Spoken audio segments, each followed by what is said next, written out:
Wow, sekolah rakyat, sekolah serba istimewa. Apakah keistimewaannya? Silahkan disaksikan pada video berikut ini.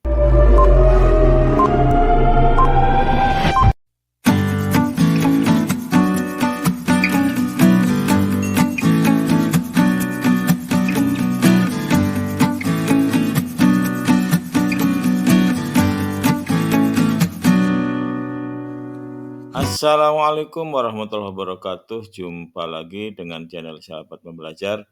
Sobat pembelajar sekalian, kali ini kita akan membahas tentang sekolah rakyat. Banyak sahabat-sahabat sekalian yang menanyakan seperti apa sih sekolah rakyat itu? Apakah seperti sekolah rakyat pada zaman Belanda seperti dulu? Ternyata tidak. Nah, untuk itu saya ambilkan dari situs resmi Kementerian Sosial. Kenapa saya ambilkan dari situs resmi Kementerian Sosial? Karena sekolah rakyat ini akan dikelola oleh Kementerian Sosial. Ini adalah artikel yang langsung saya ambilkan dari situs resmi Kementerian Sosial dengan judul Kemensos matangkan konsep sekolah rakyat siap diluncurkan Juli 2025. Jadi berdasarkan berita ini, artikel ini, sekolah rakyat itu akan cepat dilaksanakan tahun pelajaran ini. Sekarang sudah tahun 2025 ya, bulan April. Nah, bulan Juli sudah diluncurkan, yaitu Juli 2025. Nah, apa sekolah rakyat itu? Mari kita baca bersama-sama artikel atau berita ini. Pemerintah semakin memantangkan rencana penyelenggaraan sekolah rakyat yang dijadwalkan akan dimulai pada tahun ajaran 2025-2026.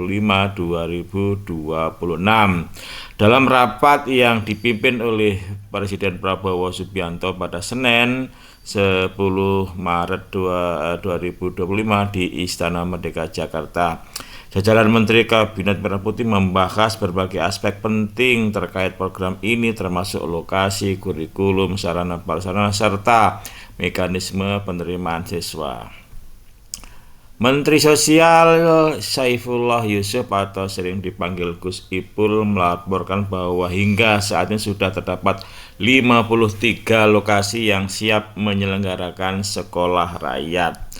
Kalau dari berita terakhir ya, Pak Presiden Prabowo itu mentargetkan 200 sekolah rakyat ya pada tahun ini, di mana satu sekolah itu terisi 1.000 siswa. Nah, namun saat ini sudah siap 53 lokasi. Selanjutnya kami melaporkan per hari ini sudah ada lebih dari 50 lokasi, 53 tepatnya, yang siap untuk menyelenggarakan sekolah rakyat ini. Namun demikian, data terus akan berkembang karena 2-3 hari ke depan kami akan koordinasi dengan gubernur, dengan bupati, wali kota, di mana persiapan-persiapan yang kami lakukan itu paralel, ujarnya. Gus Ipul menyebutkan bahwa program ini mulai berjalan paling cepat Juli 2025 di daerah yang sudah siap infrastruktur dan penunjangnya. Jadi kalau yang sudah siap ini paling cepat pada Juli 2025, tetapi berarti ada yang tidak tahun 2025 ya. Kalau yang tidak siap ya berarti tahun 2026, 2027 dan selanjutnya. Jadi penyelenggaraannya ini bertahap ya, tidak serentak. Yang siap berjalan terlebih dahulu, yang belum siap ya belakangan. Secara sarana dan prasarana kami sudah siap di 40 sentra dan balai milik Kemensos. Kemudian di Jatim ada 9, terus ada 2 universitas dan 1 Sumatera Barat, total 53 lokasi yang sudah siap, ucap Gus Ipul. Jadi sebelum sekolah rakyat ini berjalan sudah ada yang namanya sentra-sentra dan balai milik Kemensos ya, itu yang biasanya menampung anak-anak terlantar, menampung orang-orang tua yang jompo, itu disebut dengan sentra atau balai Kemensos ya. Ini nanti akan dimanfaatkan salah satu sebagai sekolah rakyat. Di samping itu nanti juga ada universitas ya, juga akan dipakai sebagai sekolah rakyat. Totalnya adalah 53 lokasi yang sudah siap. Menurut Gus Ipul, Presiden Prabowo meminta agar program ini terus dimatangkan dan bisa mencakup sebanyak mungkin daerah. Pada prinsipnya, Presiden meminta apa yang telah kami rencanakan itu terus dimatangkan, ditindaklanjuti, dan sebanyak mungkin daerah yang bisa berpartisipasi pada kesempatan pertama, ucapnya. Nah, sekarang siapakah yang berhak menjadi siswa pada sekolah rakyat? Sekolah rakyat akan menyediakan pendidikan gratis berkualitas bagi anak-anak keluarga miskin dan miskin ekstrim. Jadi yang berhak menjadi siswa itu adalah keluarga miskin dan miskin ekstrim ya. Miskin ini ya sangat miskin. Pemerintah menargetkan peserta didik dari kategori desil 1 dan desil 2. Desil 1 itu miskin ekstrim ya, desil 2 itu miskin biasa. Itu dalam data tunggal sosial ekonomi nasional yang sering disebut dengan DTSEN ya. Seleksi akan dilakukan secara bertahap, diawali dengan verifikasi status ekonomi, dilanjutkan dengan tes akademik. Sekolah rakyat akan dibuka untuk jenjang SD, SMP, SMA dengan standar pendidikan nasional. Selain mata pelajaran formal, kurikulum juga akan menekankan penguatan karakter, kepemimpinan, nasionalisme, dan keterampilan. Gus Ipul menekankan sekolah rakyat merupakan sekolah gratis dan seluruh kebutuhan siswa akan dipenuhi dalam pelaksanaannya. Nah, ini istimewanya ya. Jadi sekolah ini tidak dipungut biaya, semua serba gratis dan kebutuhan siswa akan dipenuhi. Seragam, buku tulis, buku teks, peralatan laboratorium, itu semua adalah kebutuhan siswa, itu akan dibuat gratis.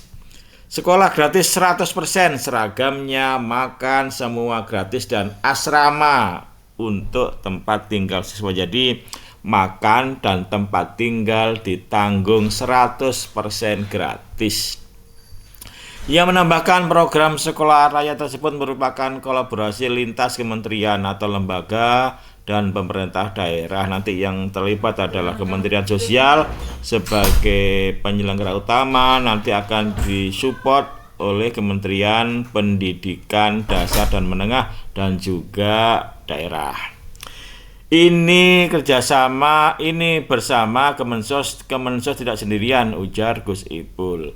Gus Ipul menyebutkan rekrutmen siswa dan guru direncanakan pada akhir Maret atau awal April 2025 setelah mendapat persetujuan Presiden. Nah, saat ini sudah April ya, sudah menjelang habis Aprilnya.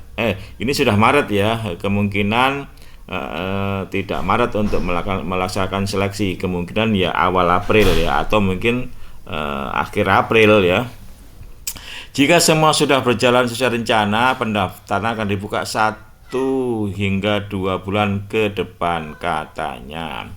Sekolah rakyat diharapkan menjadi model pendidikan inklusif yang mampu mengangkat anak-anak dari keluarga miskin keluar dari lingkaran kemiskinan. Program ini menjadi langkah strategis dalam mewujudkan visi Indonesia Emas 2025.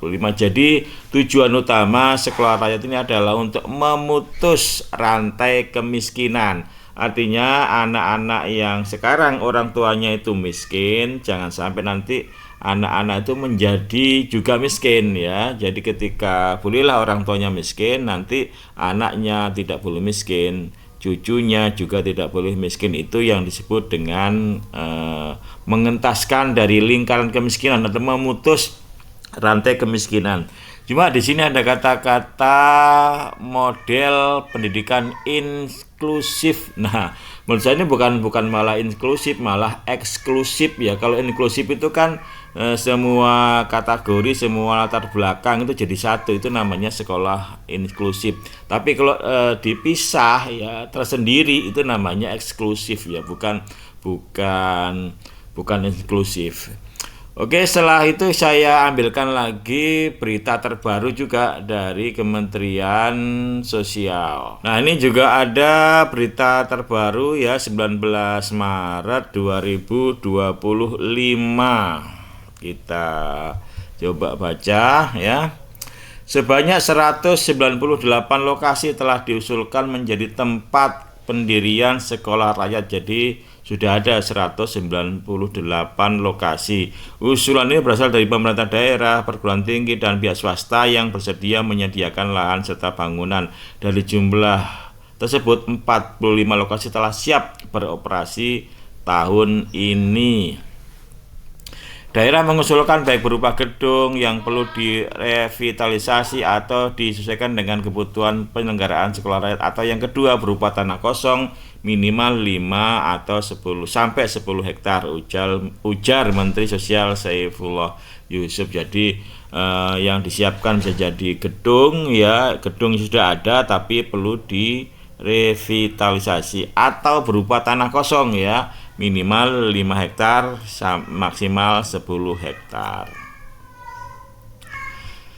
Sekolah rakyat ditargetkan mulai beroperasi pada tahun ajaran 2025-2026, tepatnya pada Juli 2025. Sementara itu proses penerimaan peserta didik dan rekrutmen tenaga pendidik akan dimulai pada April 2025. Jadi di berita sebelumnya itu Maret atau April, di sini ditegaskan mulai bulan April. Kalau Maret jelas tidak mungkin, sekarang sudah bulan Maret, sudah mau berakhir ya. Nah, kemudian peserta didik diseleksi melalui berbagai tahap seperti yang dijelaskan pada artikel sebelumnya. Nah, ini sekarang gurunya ya, gurunya. Ketua tim formatur sekolah rakyat M. Nuh. Jadi ketua tim formatur itu adalah M. Nuh ya, mantan Menteri Pendidikan di era Pak SBY kalau tidak salah ya. Menjelaskan bahwa tenaga pendidik akan direkrut dari 60.000 guru yang telah lulus pendidikan profesi guru atau PPG. Jadi ya selama ini beredar bahwa yang direkrut itu adalah dari 60.000 guru penggerak ya. Ternyata di sini tidak ya. Di sini direkrut dari 60 guru yang lulus PPG, berarti sudah dianggap sebagai guru profesional ya. Jadi yang belum lulus PPG berarti tidak akan bisa mengajar di sekolah rakyat ya. Nah, Kementerian Pendidikan Dasar dan Menengah telah memetakan persebaran guru agar mereka dapat ditempatkan sesuai dengan lokasi sekolah rakyat di daerah asalnya. Selain itu, pemerintah juga membuka opsi penugasan guru ASN di sekolah rakyat. Jadi di sini yang diminta adalah guru ASN. Kenapa? Ya sekarang yang tidak ada lagi berdasarkan undang-undang ASN, tidak ada lagi boleh di instansi itu guru non ASN. Oke, sampai di sini ya. Jadi kesimpulannya adalah sekolah rakyat ini adalah sekolah yang perlu dikatakan istimewa ya. Berasrama itu berarti boarding school, kemudian pakaiannya digratiskan, makannya juga dibuat gratis, gurunya itu juga istimewa karena harus lulus PPG dan juga harus ASN. Oke, saya akhiri. Wassalamualaikum warahmatullahi wabarakatuh.